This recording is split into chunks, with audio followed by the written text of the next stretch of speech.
Vous êtes sur TV5 Monde, soyez les bienvenus dans ce nouveau numéro de Kiosque. Ravi de vous retrouver ici en plateau ou en podcast et sur les réseaux sociaux aussi, bien sûr, sur Instagram, Facebook et Twitter avec l'hashtag Kiosque.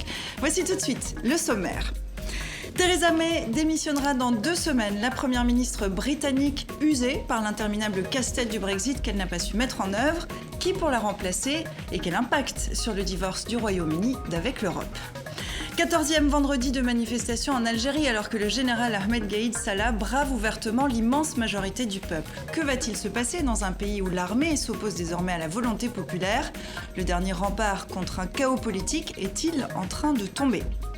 Est-ce l'idée même de l'Inde qui était en jeu ? Victoire écrasante du Premier ministre Narendra Modi. Les nationalistes hindous sont reconduits pour 5 ans, avec une impressionnante culture démocratique, mais aussi une gestion autoritaire du pouvoir. L'Inde est-elle toujours la plus grande démocratie au monde ? Doit-on pouvoir choisir sa mort ? L'épineux débat sur la fin de vie s'enflamme en France. La Belgique, par exemple, a posé un cadre légal précis. Alors pourquoi la France peine, elle, à statuer ? Question de vie et de mort régulièrement dans l'actualité, avec aussi le recul du droit à l'avortement aux États-Unis. Y a-t-il un repli du monde occidental sur ces grandes questions de société ? Des questions dont on va débattre. On en parle avec nos kiosqueurs. Les voici tout de suite. Vaidju Naravane, vous êtes éditorialiste et la correspondante pour l'Europe du quotidien indien Hindustan Times, correspondante aussi du site d'information TheWire.in et de la radio britannique BBC en langue hindi et ourdou pour leur service mondial. Elisabeth Roudinesco, historienne de la psychanalyse. En plus de vos activités d'enseignante, vous collaborez avec le quotidien français Le Monde. Vous intervenez régulièrement dans l'émission L'Esprit public sur France Culture. Jean Stern, journaliste indépendant, jeune retraité de La Chronique, le mensuel d'Amnesty International dont vous étiez le rédacteur en chef. Vous êtes également chroniqueur radio sur France Inter. Et enfin, Mireille Dutheil, journaliste indépendante, chroniqueuse au Point. Vous avez fait l'essentiel de votre carrière à l'hebdomadaire français, dont vous avez été notamment la rédactrice en chef adjointe du service Monde. Vous êtes membre de l'association de la presse diplomatique. Merci à vous 4 d'être ici dans ce nouveau numéro de Kiosque pour passer en revue l'actualité. On savait qu'elle partirait, on sait désormais quand. Theresa May a annoncé ce vendredi matin qu'elle démissionnera de ses fonctions de chef du Parti conservateur et donc de chef du gouvernement britannique dans 2 semaines. Elle a fait part de son regret profond de ne pas avoir pu mettre en œuvre le Brexit. Mais il est maintenant clair pour moi qu'il est dans l'intérêt du pays qu'un nouveau Premier ministre dirige ce processus. J'annonce donc aujourd'hui que je démissionnerai de mon poste de chef du Parti conservateur et unioniste le vendredi 7 juin afin qu'un successeur puisse être choisi. Je quitterai bientôt la fonction qui a été l'honneur de ma vie d'occuper. La 2e femme Premier ministre, mais certainement pas la dernière. Je le fais sans rancœur, mais avec une gratitude énorme et durable d'avoir eu l'occasion de servir le pays que j'aime. Voilà, on l'entend, la voix étranglée par l'émotion, au bord des larmes. Ce sont des images assez rares en politique, Vaidju. Ah oui. Très rare. Et d'ailleurs, venant de Theresa May, parce qu'elle a cette réputation un peu comme sa prédécesseur féminine, Margaret Thatcher, d'être quelqu'un comme une dame de fer bis, si vous voulez. Et là, pour la voir à fond dans l'âme, c'est la 2e fois dans 6 mois. Et ça fait quand même un peu mal, parce qu'elle s'est battue assez vaillamment. Ça fait mal, Mireille, vous trouvez ? Ou après tout... C'est vrai, mais même peut-être qu'elle ça aurait été encore mieux si elle était partie il y a 6 mois, parce que ça aurait évité un peu transformer la Grande-Bretagne en pétaudière, et ça aurait été bon pour tout l'ensemble de l'Europe, pour tout le monde. Ça aurait évité cette espèce de mascarade de voir les Anglais qui ont voté hier, jeudi, pour les élections européennes, alors que maintenant on pense qu'il va y avoir un Brexit plutôt dur. On ne voit pas autrement, compte tenu des premiers ministres de ceux qui se présentent pour la remplacer, ils seront plus durs qu'elle. Donc, est-ce qu'il était temps qu'elle parte, Elisabeth ? C'est un peu, tout le monde s'accorde un peu là-dessus. Vous partagez cet avis ? Peut-être qu'il fallait... Elle m'est très sympathique. parce qu'elle a fait ce qu'elle a pu, elle a quand même eu beaucoup de courage. J'aime bien qu'on voit son émotion. Cela dit, c'est un psychodrame comme on n'en a jamais vu dans une des plus grandes démocraties du monde. C'est incroyable. On dirait une thérapie collective quand on regarde le Parlement européen. Ils s'envoient des choses à la figure, ils sont insupportables, on dirait des gens très mal élevés. Et donc, c'est un espèce de refoulé qui jaillit d'une espèce de vieille haine pour l'Europe. Jean, elle part usée jusqu'à la corne par ce Brexit. Est-ce qu'on peut dire que c'est une défaite personnelle aussi ? Oui, certainement, mais c'est aussi une défaite du Brexit. C'est-à-dire qu'on peut se poser presque la question à l'envers. Est-ce que c'est le Brexit qui ne va pas survivre à Theresa May ? C'est-à-dire que pendant 3 ans, elle s'est battue, elle essayait d'imposer contre des Brexiteurs extrêmes, des gens qui sont pour une rupture extrêmement violente, avec une Europe qui est un inversement total de tendance par rapport à ce qu'a été la Grande-Bretagne il y a 30 ans, quand elle est rentrée, et quand la jeunesse britannique est rentrée dans l'Europe et tout. Donc on a un sentiment catastrophique d'une situation qu'elle n'a pas su démêler, parce qu'au fond, elle est indémêlable. Et on a vu que ces derniers temps, dans les propositions qu'elle a faites, il y a l'idée d'un nouveau référendum, ce qui est un paradoxe en Grande-Bretagne, puisque aujourd'hui, il y aurait probablement une majorité qui s'opposerait à la sortie de la Grande-Bretagne. Donc que peut-être ce qui va se passer là maintenant, ça va être d'une certaine manière l'échec du Brexit. Maintenant, il y a une tragédie. L'idéal. Ça serait l'idéal, mais Ce c'est serait pas sûr. formidable. C'est pas sûr. Mais c'est pas sûr. Alors vous dites que ce serait l'idéal, sauf peut-être pour les Britanniques qui ont fait ce choix-là d'aller vers le Ils Brexit. l'ont fait à 52%, c'est une majorité, donc il faut les écouter, ça va de soi. Mais il en reste 48%, c'est pas rien. Ça, c'est évident. C'est évident. Là, je crois que tout le monde est... Non, mais c'était peut-être bien y compris sûr. les Britanniques Responsable, sont d'accord là-dessus. Un sentiment d'un énorme gâchis et une blessure auto-infligée. Je ne sais pas comment le décrire autrement. Qui pour la remplacer maintenant ? On parle de Boris Johnson. Et lui, ce serait un Brexit Et, dur. ça sera vraiment le Brexit dur. De toute manière, je crois que pour l'instant, elle ne peut pas consulter le peuple, sauf après une élection du nouveau leader de Tory Party. Donc, il y a plein de points d'interrogation. Jean ? Il y a un côté quand même impasse totale, parce qu'effectivement, les Britanniques ont voté hier, ils ont élu des députés européens hier. On ne sait évidemment pas pour l'instant les résultats, on n'a même pas eu de tendance, comme il y a eu par exemple pour les Pays-Bas, donc on ne sait pas exactement. Et probablement que les Brexiteurs les plus durs vont être le premier parti de Grande-Bretagne à l'issue de ces élections européennes, parce qu'ils sont sur une ligne claire. Les autres, Theresa May est aussi victime du bipartisme à l'anglaise qui est au bout du rouleau. Et donc d'une certaine manière, c'est les deux grands partis traditionnels britanniques, les conservateurs et les travaillistes, qui ne savent pas sur quel pied ils dansent, qu'ils ne savent plus dans quelle maison ils habitent. Et d'une certaine manière, Elisabeth, vous avez raison, comme dans de nombreuses démocraties occidentales aujourd'hui. Pour conclure, Mireille, sur ce thème, c'est... Est-ce qu'on peut dire, pour conclure, qu'il y aura peut-être un avantage de cette terrible histoire du Brexit britannique, c'est que les autres pays qui peuvent avoir l'idée de sortir de l'Union européenne se sont aperçus que c'était pas si facile et que peut-être ils n'ont pas forcément envie de revivre ce genre de psychodrame. Et d'ailleurs, les propositions de sortir n'existent pour ainsi dire plus. Il n'existe plus. Ça nous emmène vers les européennes. Absolument. Européennes ce week-end, on y reviendra très vraisemblablement la semaine prochaine dans Kiosque. Je vous propose qu'on avance maintenant, qu'on aille en Algérie où l'homme fort a tenu 3 discours en 3 jours cette semaine, alors qu'on l'entendait finalement très peu. Et près de 4 mois après le début de la révolte des Algériens, le patron de l'armée s'oppose clairement à la volonté populaire. Le général Ahmed Gaïd Salah veut toujours imposer une présidentielle rapidement et il attaque frontalement la demande venue de la rue d'en finir drastiquement avec le régime. Ces manifestations sont un moyen de brandir des pancartes et des drapeaux pour faire passer des revendications irrationnelles, comme l'exigence du départ collectif de tous les cadres de l'État, sous prétexte qu'ils représentent les symboles du système. Cette revendication irraisonnable, voire dangereuse et malveillante, vise à déposséder les institutions de l'État de ses cadres et de les dénigrer. L'objectif des manifestants est de mener l'État à un vide constitutionnel. Je tiens à vous dire ici que la tenue de l'élection présidentielle arrêtera ceux qui veulent prolonger cette crise. L'homme fort de l'Algérie maintient donc le calendrier et brave l'immense majorité du peuple et des élites. Mireille, on avait quand même l'impression que l'armée était le dernier rempart contre le chaos politique. Aujourd'hui, est-ce que l'armée s'oppose au peuple? Qu'est-ce qui peut advenir?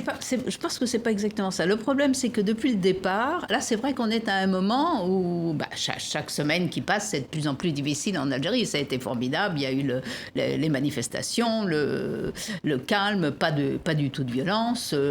Gaïd Salah a joué, a surfé sur les revendications populaires pour s'en tirer. Hein.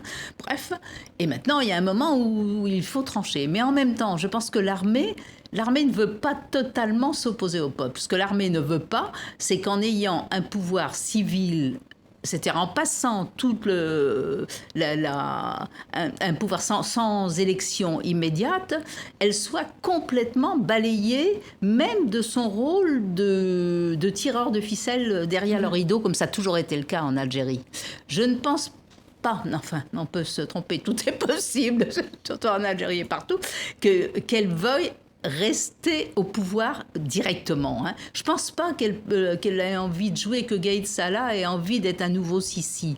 C'est ce qu'il a dit, lui, cette semaine. Il n'a pas envie de jouer un rôle politique. Mais est-ce qu'il a envie d'accompagner cette transition démocratique? Bien, il a envie de l'accompagner, je pense, et il n'a pas envie que l'armée, par contre, soit complètement écartée du jeu politique. Enfin, elle ne veut pas être dans le jeu politique pour manipuler les élections ou quoi que ce soit, mais elle veut rester là pour être la ligne rouge, comme ça a toujours été en Algérie. Il y a des lignes rouges. Garder son rôle traditionnel, l'armée qui agit...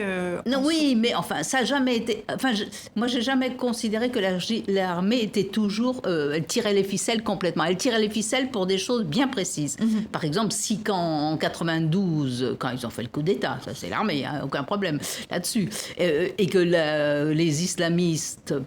Ils ont cru, ou ils ont pensé, enfin c'était exact, que les islamistes pouvaient arriver au pouvoir. Là, l'armée se dit, c'est notre devoir, à tort ou à raison, hein, mais se dit, c'est notre devoir d'intervenir. Résultat, 10 ans de guerre civile. Mm-hmm. C'est vis-à-vis du Maroc, c'est ça aussi. Et ils considèrent qu'il y a une menace extérieure. Hein. Mais à part ça, ils ne veulent pas gérer le pays complètement. Jean. Oui, je crois qu'il y a une situation assez étrange où c'est le vide qui se remplit pour l'instant, qui est un vide politique, qui est un vide institutionnel et qui est un vide de programme aussi. Parce que je crois que ce qui est très très intéressant aujourd'hui, c'est que l'armée est dans une situation très difficile. Il y a beaucoup de gens. La situation s'est tendue vendredi après-midi dans les rues d'Alger, d'Oran, etc. L'armée est aux premières lignes. Aujourd'hui, il y a pratiquement blackout sur les informations en provenance d'Alger. C'est la police en première ligne. L'armée. Oui. Vous avez de l'armée dans les rues d'Alger aujourd'hui qui essaye de contenir la foule pour éviter les violences, provoquer les violences, on n'en sait rien.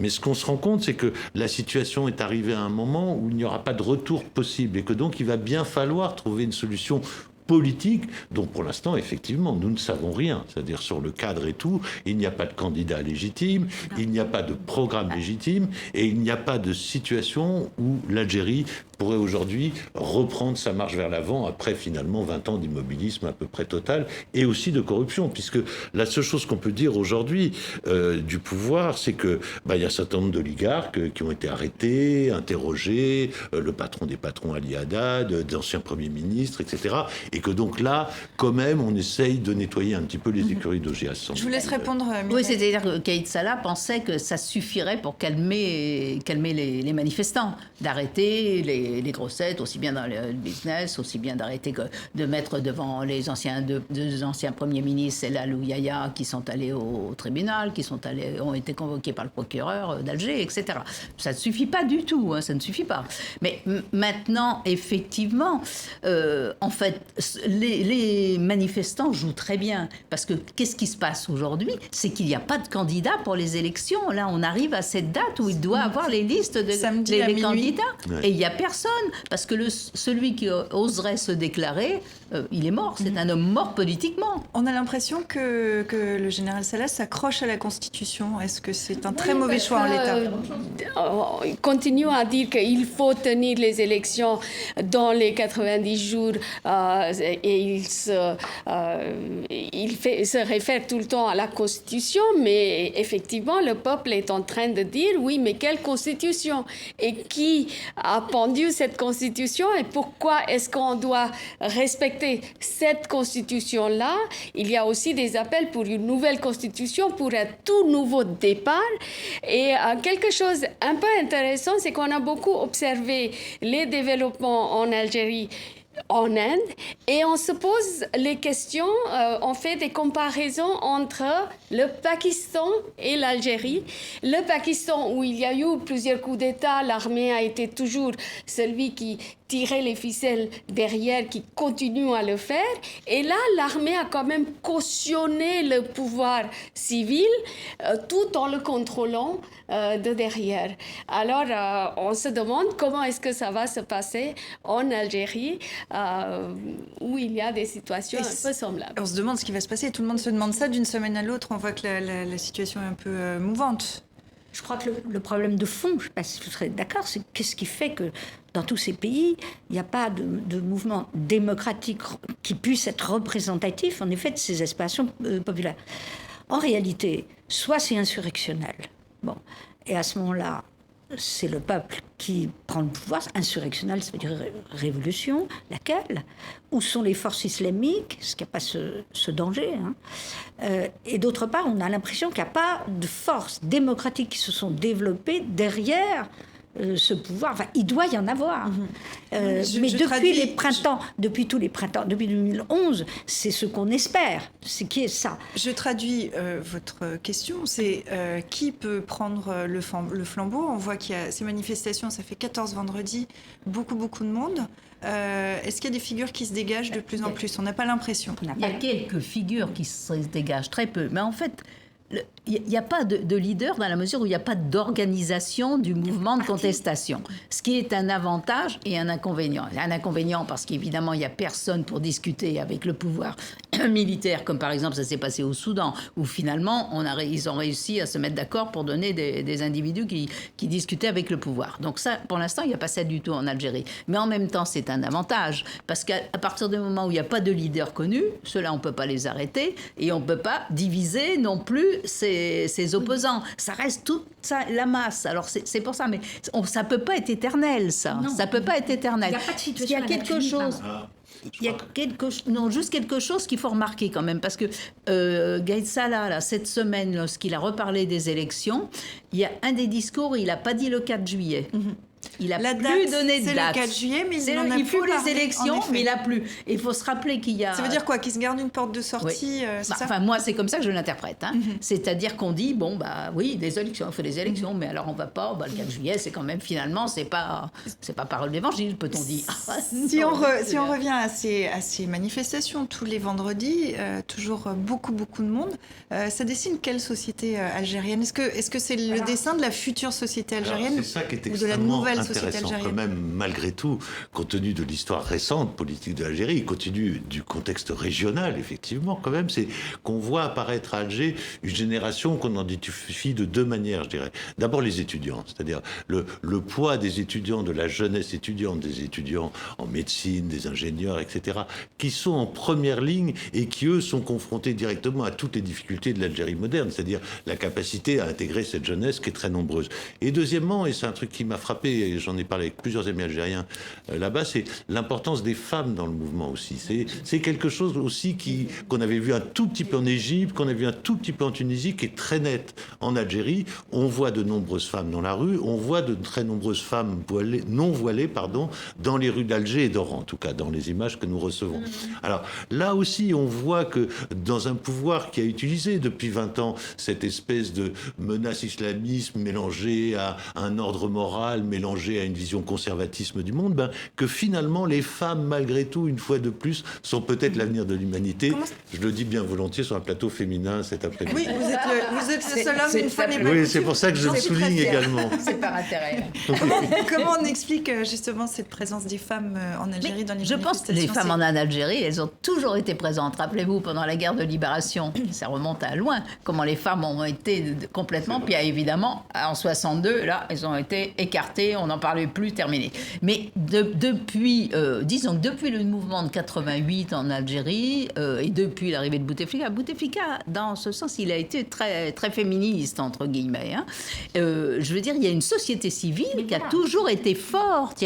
Mais évidemment, comme les institutions politiques, surtout le pouvoir globalement, étaient complètement ankylosées, c'était quand même s'il y avait beaucoup plus un multipartisme depuis 89 maintenant, néanmoins ça fonctionnait toujours de la même façon, au moins dans les têtes de toute façon. Mais parallèlement, il y avait une société civile qui était importante et les femmes en faisaient partie. Les femmes ont fait plein de choses en Algérie tous ces 15 dernières années. Elisabeth, vous avez été jeune enseignante là-bas. 66. Voilà. Est-ce que vous êtes optimiste quand vous voyez ce qui se passe aujourd'hui? Il faut. Il faut se forcer à être optimiste parce que sinon on est sans arrêt dans la mélancolie impossible. Je suis optimiste sur le fond, mais sur la longue durée. C'est-à-dire, les printemps arabes ont déclenché quelque chose qui est irréversible. Et même s'il y a tous ces échecs, il y avait un désir de démocratie dans l'ensemble des printemps arabes. Alors maintenant, évidemment, ça balbutie, ça ne vient pas d'un coup. Après la Révolution française, on a quand même eu la Restauration. Je veux dire, c'est lent, ces processus lents. Alors, évidemment, à l'échelle d'une vie, on est très impatient, mais il y a toujours des sociétés civiles qui se forment et des idées qui avancent malgré le chaos. Alors, on peut espérer que peut-être les militaires auront quand même l'idée d'introduire quelque chose de cet ordre. Mais une chose que je constate en tout cas, c'est que la population n'est pas encore insurrectionnelle. Non, pas du tout. Ce que j'appelle insurrectionnel, c'est prendre le pouvoir. Il n'y a pas de quoi. Ce qui m'amène presque à la conclusion, c'est évidemment, je ne vous demande pas de sortir votre boule de cristal, mais comment vous voyez évoluer la situation dans les semaines à venir? Tout ça est très, très mouvant. Et surtout, à quand l'acte 2 de cette transition démocratique? C'est très difficile parce que effectivement, quand je disais tout à l'heure, le 4 juillet, c'est pas une date qui est absolument qu'il faut respecter à toi. En même temps, c'est la fin des 90 jours qui avaient été donnés au président de la République par intérim. Il a 90 jours normalement.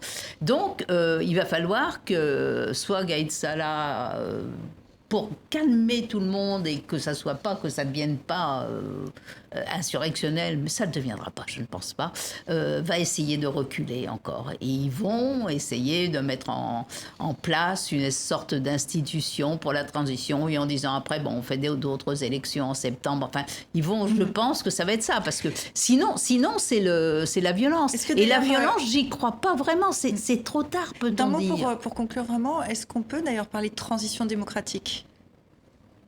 Est-ce qu'on peut repartir de transition?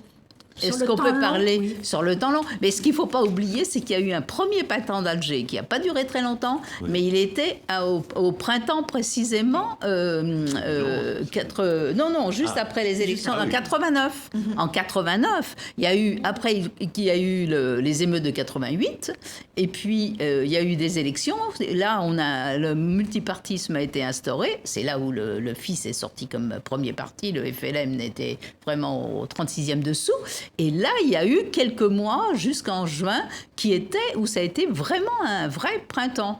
Vraiment le premier printemps d'Alger, bien avant les printemps arabes. Malheureusement, ça n'a pas duré longtemps. Et donc, tous ces vendredis où les Algériens manifestent, et puis on regarde ça de très près à TV5 Monde, et notamment ici à Kiosque. On verra ce qui va se passer, comme vous le dites, on ne peut pas le savoir, mais en tout cas, on regarde ça de près.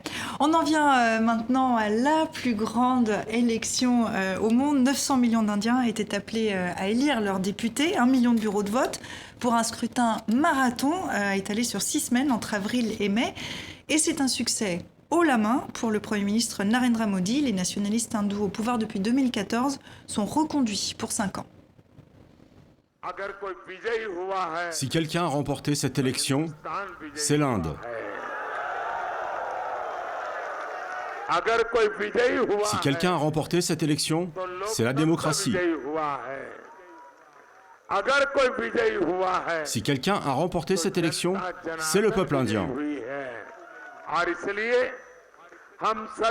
Alors nous tous, au Bharatiya Janata Party, et nos partenaires de l'Alliance nationale démocratique,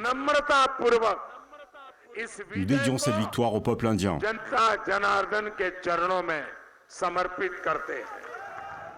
Alors, on s'attendait à la victoire du Premier ministre sortant, certes, mais sans majorité.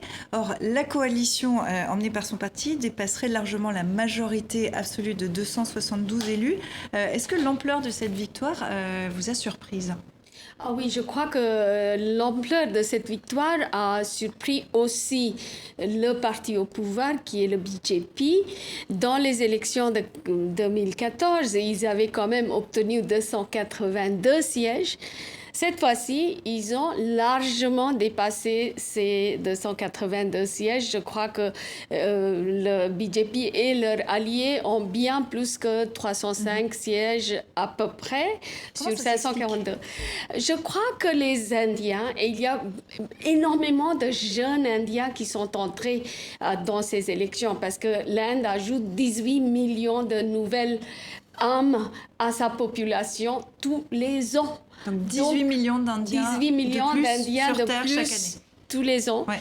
Et alors, c'est cette jeunesse-là qui voit dans Modi quelqu'un qui est issu d'une famille très modeste, qui est arrivé là où il est arrivé, et malgré son discours polarisateur, parce qu'il a quand même mis les hindous contre les musulmans et tout ça, je pense pas que la jeunesse a voté pour ça. La jeunesse a pensé que moi aussi, je peux arriver. Je peux devenir quelque chose, je peux casser les barrières de caste et de religion et tout ça.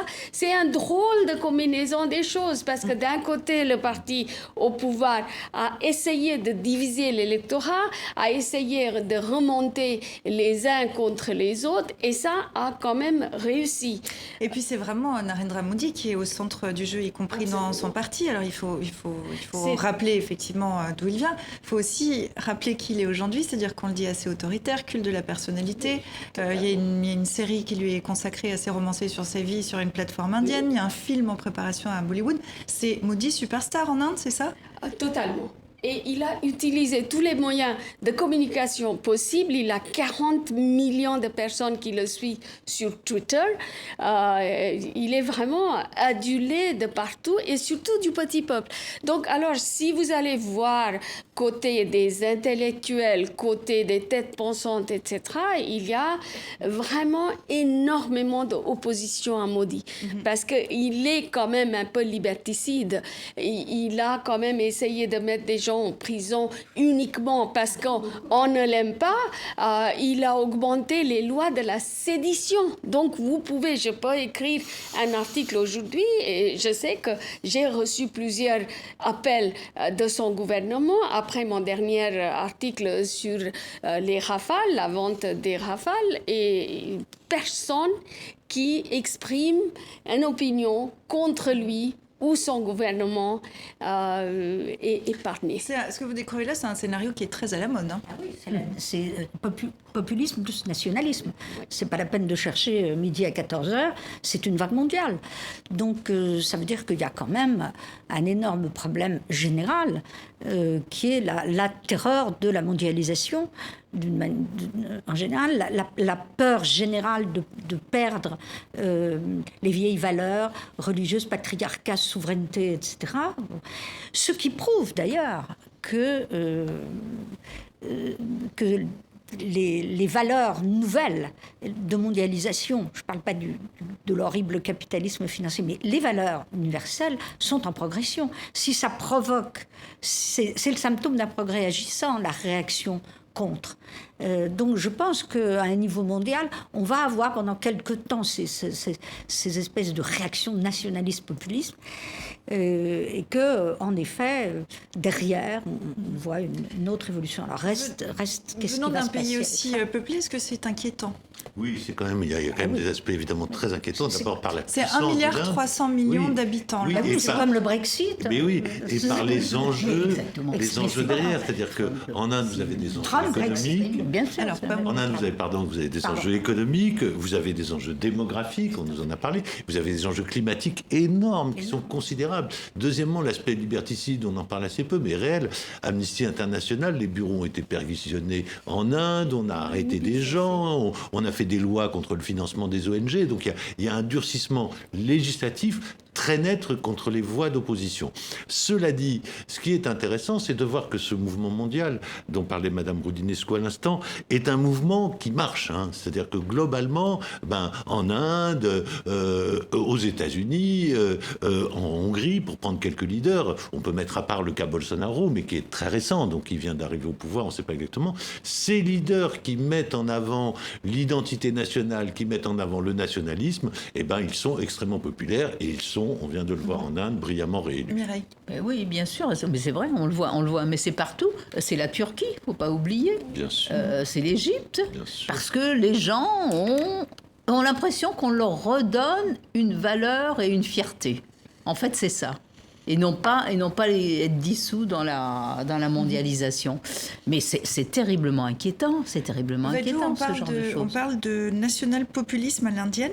Quelles en sont les caractéristiques ? Parce que là, on a fait un petit tour du monde. Voilà. Qu'est-ce qui caractérise le national-populisme indien ? Oui, un double discours. D'abord, c'est celui de majoritarianisme. Donc, 80% de la population étant hindoue, l'Inde, c'est la nation des hindous. Qui fait qu'on est en train de complètement détruire le tissu séculaire qui a été établi en Inde par la constitution indienne qui se définit comme étant séculaire.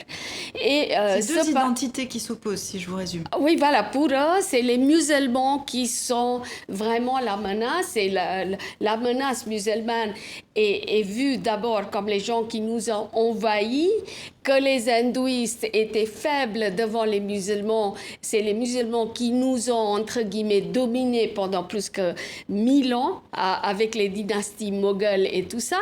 Et couplé avec ça, il y a ce discours archi-sécuritaire. Le Pakistan est notre ennemi. Tous les musulmans indiens, et il y a 180 millions de musulmans qui sont indiens, c'est 14-15% de la population, on fait l'amalgame entre ces gens-là et les Pakistanais. Donc, en quelque sorte, on pointe du doigt les musulmans en pratiquement suggérant que c'est l'ennemi à l'intérieur de l'Inde. Et d'ailleurs, Narendra Modi a fait la campagne sur ces questions sécuritaires, Jean. Et ces derniers jours, ces dernières semaines, il y a eu des attaques au Pakistan contre des camps supposés d'intégristes islamistes, mais on ne sait pas très bien exactement la mesure. Donc on voit que le Cachemire, dans la campagne, a été un enjeu central. Alors depuis des décennies maintenant, le Cachemire est l'enjeu central entre le Pakistan et l'Inde. Donc cette tension-là, cette tension qui prend les minorités comme cible à l'intérieur du pays, et les minorités nationales, parce qu'il y a aussi les chrétiens qui sont visés de la même façon, peut avoir des conséquences relativement dangereuses sur le plan régional. On va s'intéresser à la démocratie indienne, qu'on cite souvent en exemple. Ce miracle électoral indien remonte à 1951. L'Inde faisait le pari de sa première élection au suffrage universel, alors que seulement 11% des Indiens savaient lire et écrire. C'est le seul pays décolonisé qui est immédiatement tout de suite et qui est resté une démocratie. Est-ce que malgré tout, ce mythe de la démocratie indienne, avec ce qu'on a évoqué, ces tensions et l'autoritarisme de Narendra Modi, est-ce que ce mythe a vécu, selon vous ? Je pense pas, non. Non, il n'a pas vécu. Il est en train de s'affaiblir, comme dans d'autres pays. Mais je ne pense pas qu'il a vécu. Pas pour l'instant encore. Les Indiens, je pense qu'ils ont voté comme ils voulaient. Alors après, si effectivement, au-delà du vote, il y a de plus en plus d'actes liberticides sur la presse, au niveau de la justice, que la justice devient complètement aux ordres, là, effectivement. Mais pas l'impression qu'on est encore à ce stade. Donc on ne peut pas dire que la démocratie a vécu. Mais disons qu'on a fait, il y a un coup de canif dans la démocratie. C'est une démocratie en danger, alors peut-être on peut dire ça dans le comme monde. Partout dans le monde, tous ces mouvements, alors bien sûr à des degrés divers, mais enfin tout ça, Trump, Bolsonaro, toutes les démocraties, Erdogan, et puis au fond la fin du communisme avec Poutine, on voit aussi que ce sont des régimes et démocratiques et autoritaires. Mais ça veut dire aussi que les peuples recherchent une autorité qui est la terreur contre une disparition, peut-être fantasmatique, de ce qu'ils appellent l'autorité, et que là, en effet, et c'est partout la même chose, hein, les femmes, l'avortement, les homosexuels, comme toujours. Alors, c'est toujours la même argumentation. La liberté des mœurs, au fond, c'est le regret de Dieu. C'est le regret d'une société organisée autour de Dieu, même si l'un des polythéistes, ça revient au même par certains côtés. Oui, parce qu'il y a un renforcement des attitudes patriarchiques. Effectivement, on parle beaucoup de comment les femmes doivent se conduire, qu'est-ce qu'elles doivent porter. Et toutes ces histoires de viol, il y a eu beaucoup d'hommes qui ont suggéré « Ah ben oui, mais si les femmes se couvraient davantage, elles seraient moins violées. » Donc, ce sont des discours qui sont communs. Ceci dit, est-ce que la démocratie indienne a vécu? D'une certaine manière, la démocratie indienne a toujours été une démocratie incomplète, parce qu'elle était incomplète sur le plan politique. On n'a pas la police bien entraînée, la police est corrompue, il y a beaucoup de corruption à petit et grand niveau en Inde, qui fait que vous n'avez pas les normes sociaux qu'on attend dans les démocraties évoluées ou développées. Il n'y a pas la sécurité sociale pour tout le monde, l'économie est encore informelle, les contrats ne sont pas là, il n'y a pas la sécurité de santé. Il y a des choses qui rendent la démocratie indienne un peu bancale. Mais ceci dit, c'est vrai que c'est une vraie démocratie extraordinairement les Indiens vive. Se sentent en démocratie. Ah oui, totalement. La liberté de parole est là.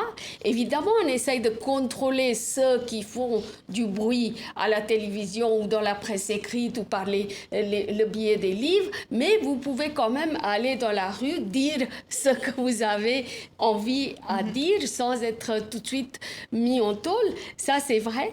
Et puis, sur un système des castes qui est de manière inhérente inégale, on a greffé un formule qui était une personne, un vote, donc une formule totalement égale. Et cette greffe est prise.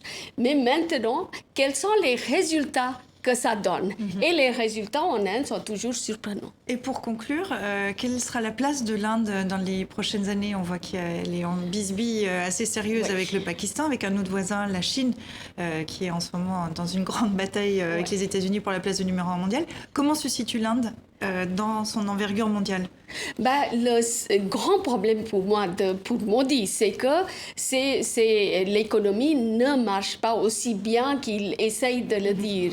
Il dit que quand même de croissance. 7%, mais ce n'est pas tout à fait 7% parce que les investissements ont baissé, parce qu'il y a beaucoup de chômage qui a augmenté, il n'y a pas des jobs. Les jeunes, ils cherchent des jobs désespérément.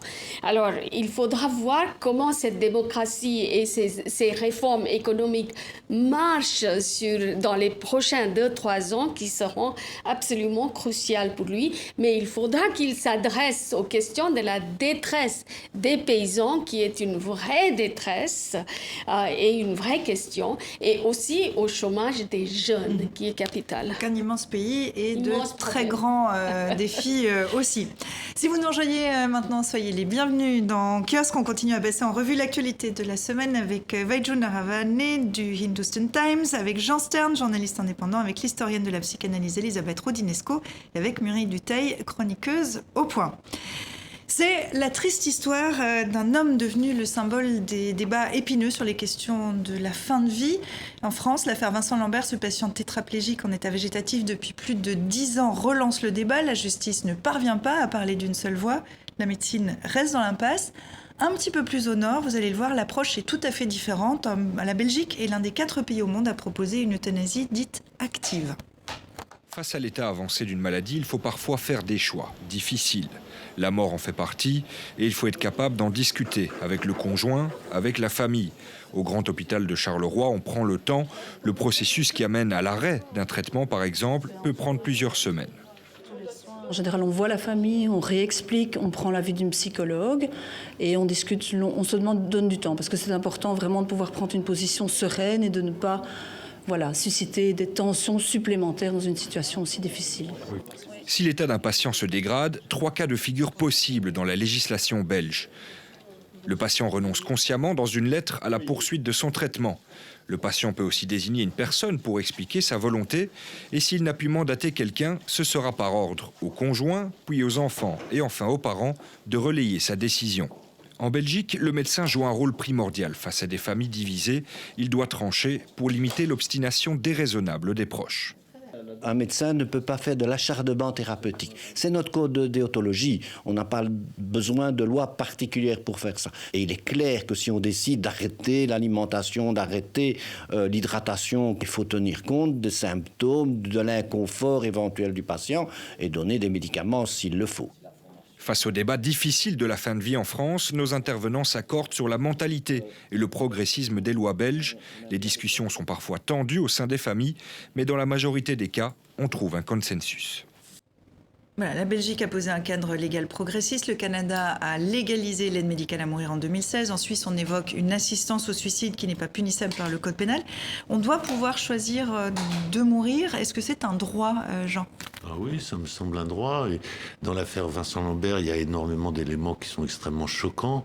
Sur le plan même strictement individuel, il y a quelque chose, moi, qui me bouleverse presque. C'est la bagarre, finalement, au sein de cette famille, entre les parents et sa compagne. Et au fond, déjà, si la loi pouvait dire une chose, c'est-à-dire que, si j'ose dire, on ne choisit pas ses parents, mais on choisit sa compagne, son compagnon. Et donc, je vois pas en quoi, là, les parents peuvent se mêler de cette histoire. On voit que la France est incapable, sur des sujets comme ça, de mettre au point des législations claires. On est embourbé dans des débats sans fin sur des choses comme la PMA, la FIV, qui paraissent presque d'un autre âge, c'est-à-dire avec des crispations dont on ne comprend pas très bien les origines et dont on ne comprend pas très bien le courage des politiques de ne pas vouloir les affronter. Elisabeth, la France a du retard par rapport à la Belgique voisine ? Ça va vous paraître bizarre, mais bien entendu, je suis pour l'arrêt des traitements et je trouve que cet acharnement est fou. Mais ce qu'on nous a présenté de la loi belge et qui existe aussi en Suisse, le très grand danger, c'est donc l'euthanasie active et surtout le suicide assisté. C'est-à-dire qu'à terme, si on ne met pas une limite très très très claire, à savoir une maladie organique définitive, absolument inguérissable, un état végétatif, on en parlera, on peut être amené à faire de l'assistance au suicide sur un grand dépressif qui a envie de mourir. Ça, niet. Alors, les lois encadrent, les lois dans ces pays... On ne va pas à aider quelqu'un à se suicider quand il n'a pas une maladie organique gravissime dont une... Alors justement, les lois servent à encadrer, c'est le cas en Belgique par exemple, au Canada. Pourquoi en France, la France n'arrive pas à statuer sur ces questions-là ? Je pense que la France, en fait, a un fond très conservateur. Et que dans ce pays qui est laïque depuis des lustres, n'est-ce pas, il y a toujours il y a un vieux fond catholique et religieux qui existe. Mais il existe dans le monde entier. Il existe dans le monde entier, mais ici, je veux dire que quand il y a eu toutes les manifestations pour le mariage pour tous, gay, tout ça se voyait bien. En même temps, je pense que c'est une minorité, ça. Mais auquel la majorité n'ose pas trop s'attaquer directement. Juste un mot, du point de vue de la science, c'est pas une fin de vie, Vincent Lambert. C'est un état de conscience altéré à zéro, avec un état végétatif qui fait qu'il faut arrêter un traitement et non pas un appareillage. Il y a 1500 cas en France, c'est-à-dire qu'au fond, c'est un mort-vivant. Il est à la fois vivant et mort. S'il n'y avait pas la médecine, il serait mort, puisqu'il faut l'alimenter. Mais en même temps, l'argumentation des parents, c'est de dire, mais il n'y a pas d'appareillage, etc. Il y a une simple nourrissage. Donc on est devant un cas très particulier où, en effet, je ne comprends pas, puisque c'était la femme qui avait l'autorisation légale, ce qui s'est développé au sein de cette famille est évidemment délirant, avec des parents, une mère folle. J'ai regardé les vidéos, c'est effrayant. Il y a toute une idéologie, en fait là derrière. Oui. On a l'impression aussi que personne. On a l'impression aussi que personne ne se soucie de ce que peut sentir ou pas ressentir. On a l'impression rien du tout. Il ne ressent plus Vincent Lambert, plus rien apparemment. Hein. Mais de toute façon, même que lui, ça n'a plus d'importance. C'est deux équipes qui sont en train de se faire la guerre. Deux équipes. Je veux dire, ceux qui gagnent pas, qui va l'emporter. Et la justice, que fait épouvantable. C'est scandaleux et épouvantable. Il y a eu les images qu'on a vues en début de semaine des avocats et des militants à la cour d'appel de Paris, poussant comme si c'était un match de football, la victoire de l'équipe. C'était terrible même, je pense que c'est terrible. Mais ça renvoie à ce que vous dites et qui pour moi est un élément central, c'est-à-dire il y a un problème spécifique en France, à mon avis, avec la mort. Alors, est-ce que c'est les racines chrétiennes de l'Europe ou est-ce qu'au contraire, c'est les racines laïques de la France? C'est-à-dire, on peut s'interroger. Si vous permettez que je dise qu'il y a toujours un problème avec la mort. Donc, attention, on est tous confrontés à cette question. Mais quand même... Puis on va laisser la parole à Vaidjou. On est tous confrontés. Mais quand même... Par exemple, les directives anticipées, vous avez vu des campagnes en France pour rédiger des directives? Je vois des médecins donc comme ces tout le monde, directives anticipées, pour ceux qui nous regardent, c'est mettre noir sur blanc ses volontés en cas de... Il y a 11% des Français qui ont fait leur directive anticipée, il y a plus de 45% des Belges, des Allemands, des Anglais, etc. Donc on a quand même un problème, ne serait-ce que d'information du public de la part... à la loi belge et à la loi suisse. Oui. Mais c'est pas la loi belge, aussi les directives anticipées, c'est les volontés du malade ou du futur malade. Mais on n'a pas à exécuter quelqu'un sur sa volonté non plus s'il n'y a pas une raison. Oui. On a déjà commencé à faire du suicide assisté sur des personnes qui n'avaient pas de maladie particulière. Ça, je ne suis pas favorable pour la simple raison que ça supprime le suicide, qui est un grand acte de liberté et qui veut dire qu'on le fait soi-même. Je vais vous donner la parole parce qu'on ne vous a pas entendu encore. Vous êtes d'origine indienne. Est-ce que ce rapport à la mort qu'on voit ici en Europe vous surprend? Il est différent en Inde, ce rapport à la mort. C'est-à-dire, on a un rapport à la mort qui est, je dirais, un peu moins complexe ou complexé, je ne sais pas comment le dire, parce qu'effectivement, en Inde, maintenant, évidemment, on met le corps dans une boîte et puis la boîte est consignée aux flammes, mais dans bien de cas, et dans 90% des cas, vous avez le fils qui est censé de mettre la flamme au pire, et que la famille est là et les proches de défunts, qu'il est mort. Oui, absolument, c'est post-mort. Du rapport à la mort. Tout à fait. Aucun malentendu, Elisabeth. On parle du rapport à la mort selon les pays. Oui, voilà. Et puis là, sa disparition devient quelque chose de très important, très concret. Le lendemain, vous allez prendre les dents, les ossements qui n'ont pas été brûlés, et puis ces cendres-là, vous les amenez pour les jeter au fleuve sacré pour que ça soit amené au grand océan et vers soi-disant vers la libération.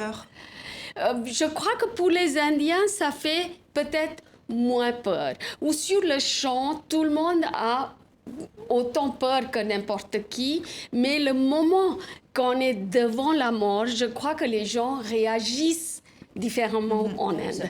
Il y a une espèce de... Alors, Elisabeth, je ne crois pas, moi. C'est l'impression que ça donne.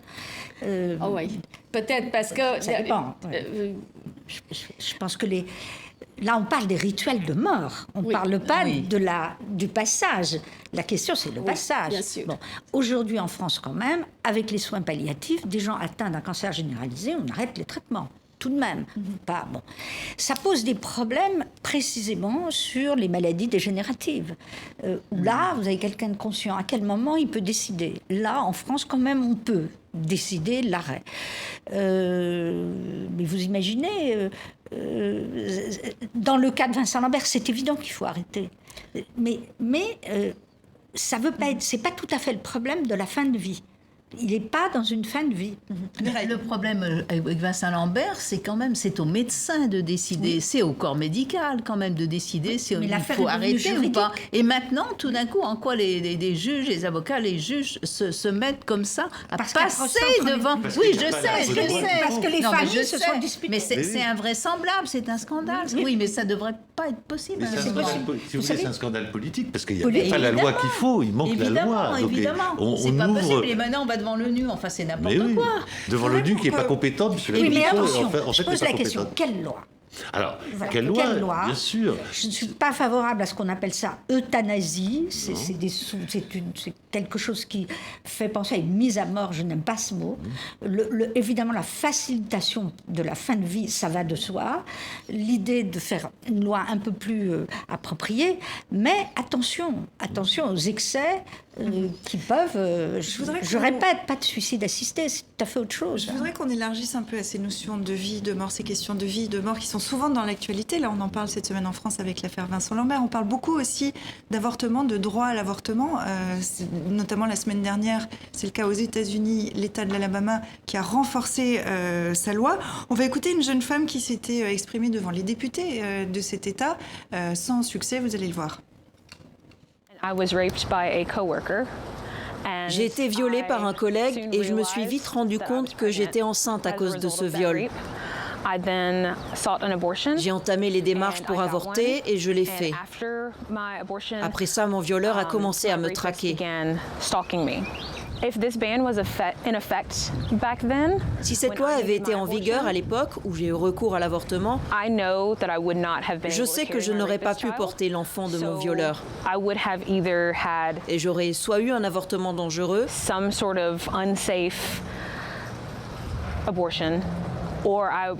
j'aurais mis fin à mes jours, pour être honnête.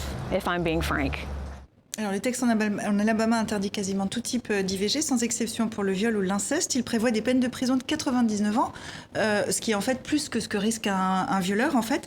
Ce droit à l'avortement de plus en plus remis en question dans le monde, et en particulier aux États-Unis, Jean. Oui, et même le Parlement du Texas, le Sénat du Texas est en train de discuter d'une loi où ça serait la peine de mort pour les femmes qui avortent. Donc on va vers un truc, voilà. Et si vous voulez, moi ce qui me frappe, c'est, et peut-être ça relie un peu tous nos sujets aujourd'hui d'ailleurs, hein, l'Algérie, l'Inde, la fin de vie et le débat sur la fin de vie, la début de vie aussi, puisqu'on parle de l'avortement, c'est la nouveauté du poids des religions et des extrémistes religieux, je dirais, dans les débats publics. Et ça, c'est quand même quelque chose qui est une régression pour et de la science.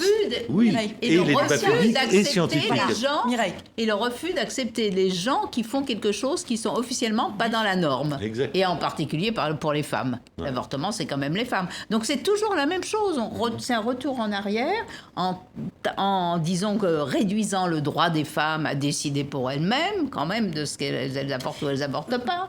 Et même en cas de viol, ce qui est invraisemblable. Mais je crois que ça marche de pair avec toute cette régression des libertés globalement. Elisabeth, est-ce qu'il y a un recul sur ces grands débats, ces grandes questions de société dans le monde occidental? Mais bien entendu. Mais il y a ce recul parce qu'il y a une avancée des possibilités de fabriquer la vie autrement. Juste un mot, il y a des campagnes épouvantables aux États-Unis, par exemple, pour persuader les femmes qui ont qui vont avoir un bébé trisomique, on a le droit à l'avortement, pour leur expliquer que c'est très très bien d'avoir un enfant trisomique, que c'est magnifique, etc. Donc, si vous voulez, ça va très très bien parce que c'est l'idée de la définition de la vie. Quelle vie vaut d'être vécue par... Et eux, pour eux, un fœtus est déjà une vie. Et bien, Jo, je vais vous laisser le mot de la fin. Effectivement, c'est la question essentielle, c'est où commence la vie, où finit la vie? Oui, mais je retourne à cette question de est-ce que nous avons tous peur de la mort? Est-ce que nous avons tous peur devant... Et je crois qu'il y a des cultures où il y a peut-être une certaine distance plus grande, je dirais pas. Mais parce que dans la tradition hindoue, toute patriarcale qu'on est, etc., on aime contrôler les corps des femmes, mais uniquement si c'est un garçon, si c'est un fœtus-fille, on l'encourage l'avortement. Donc, on va devoir s'arrêter là, mais je pense que ça donne matière à réflexion aussi. Discussion dont on aurait pu... Il y avait encore beaucoup de choses à dire. Mais on va conclure cette émission, comme toujours, avec l'aide de Dilem. Qu'est-ce qu'il a retenu de l'actualité? Bien, regardez. Theresa May démissionnera le 7 juin prochain, dans 2 semaines. Je file à l'anglaise, nous dit la future ex-première ministre britannique en tournant les talons aux problématiques Brexit. Élection européenne cette semaine avec le pouvoir d'achat au centre des préoccupations. Rentrez chez vous, vous allez fausser toutes nos prévisions, ordonne ce fonctionnaire à des migrants en approche.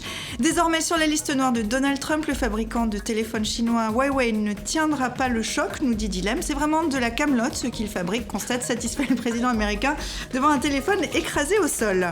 Les combats en Libye continuent. Emmanuel Macron tente une médiation. Cessez le feu, hurle le président français. Baisse un peu la radio, je ne l'entends pas, lui répondent ses combattants en plein pilonnage de Tripoli. Enfin, ce vendredi, nouvelle grève mondiale des jeunes pour le climat, avec cet adolescent boutonneux qui tient à bout de bras une pancarte contre le réchauffement climatique. J'adore leur fraîcheur, s'extasient ces adultes. Ce sera le mot de la fin. Merci Dilemme, merci à vous quatre et merci à vous qui nous regardez. Je vous dis à la semaine prochaine.